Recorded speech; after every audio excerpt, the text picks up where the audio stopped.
Hey there. So I was getting on Board Game Geek.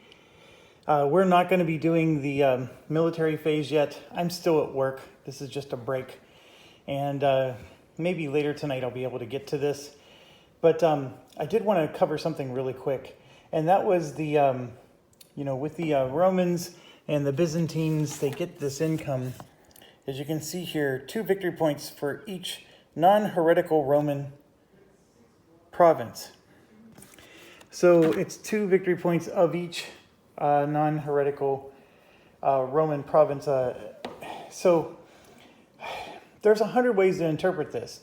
And the way I interpret it, I'm recognizing is the wrong way. So what I did was I looked at the income for all of Rome, and then I just subtracted, whatever bucks I needed to subtract. Well, the first mistake I made is that when you have a heresy, it's for the whole area. So Rome would have gotten no income as far as victory points are concerned from that area. Now, their income would have been fine. The heresy doesn't affect the actual money that they make, but for the victory points, it's non-heretical, right? So all of Africa, all of Britannia would have been out. So then it becomes the income of the provinces is how it's written. And so So what you need to do is you need to look at the kingdom value. That's the income for the provinces. This is income for cities plus, you get 2 extra bucks if you control the whole area. So this would be minus 9 times 2, right? Because remember, they're getting 2 victory points for each one. This is minus 18 victory points here. And then here you can see that's minus 22 victory points. That's a significant amount of negative victory points. Here in Italy, it's the same. Here, though, the Romans are making significantly more income. And there they're making significantly more income. So here it's 6 and 7. That's 13. This is 9 plus 11 is 19. It's almost a wash. That's the point I'm trying to make. However, it's not quite a wash, so 19 minus 13 is 6. So that's $6 of income times 2 is 12, and we've done this for 2 turns, right? Because that heresy's been there for 2 turns. So that would be 24. So I'm going to just take 24 points away from Rome. And then we have to do the same exercise for the Byzantines, except there's no heresies. So then it becomes, this is 14 instead of 9, so there's 5 more. Here, it's 8 instead of 9, so that's actually 1 less. And then they lost territories, so that matters. I'm not sure how I'm going to resolve that yet, so let's do 5 here. That's the same.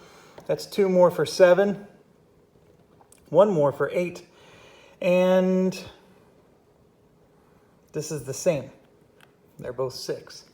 So they should have been getting 8 more points for the Byzantines.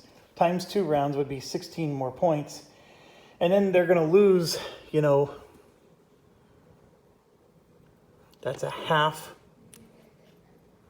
And that's 1.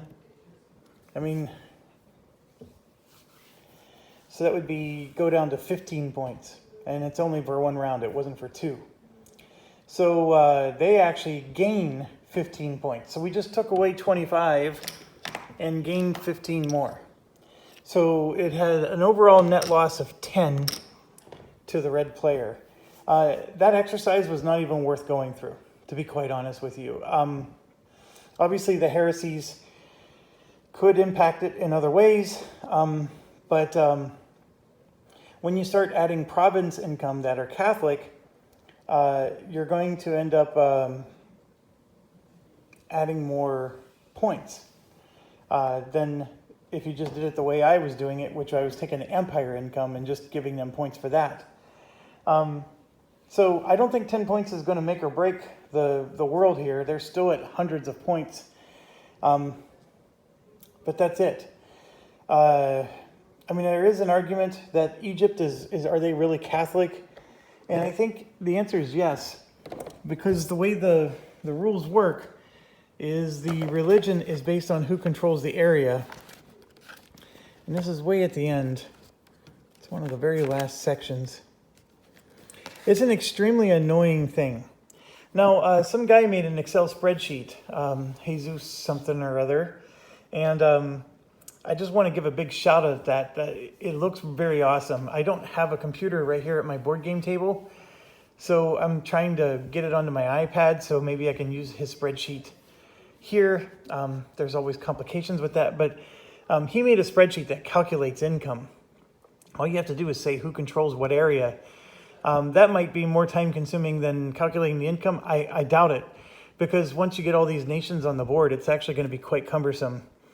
So there's 5 religions. The Orient and Egyptian areas are monophysites. The Persians are this. So you got to take out the Orients and the Egyptians. Both of the Roman empires are Christians, okay? But the Orient and Egyptian areas are not. So you can't count them for the purposes of collecting this income. So this would impact the Orients, impacts Byzantines, and this is actually both impacting the Byzantines. So I'm glad I looked that up. So let's look at this some more. The Egyptians are 14, which we counted twice. So times 2, that would be 28. And then the Orients area, we were discounting here, but that would be 8 times 2 is 16. We already took off 1.5, so I'll make it 15. So 15 plus 28, 28, 38, 43. Okay, that's a significant number. So 10, 20, 30, 40, 43 points lost. And that's because the Byzantines aren't scoring as much. These aren't Catholic, so the Byzantines don't get as many points as the Romans do. So there you have it. I know this is a short video, only 7 minutes long, but I wanted to correct that real quick for those of you who are playing and trying to understand the mechanics of this game. As you can see, I'm still sorting it out myself. When I do come back, we have to go through a mega stack of barbarians, which is going to probably be 3 videos just to get through the barbarians. The Huns will go first, and then everybody else goes, and then the Huns go again. So it's going to be a while, but anyways, I got to get back to work. Thanks for watching. Stay awesome.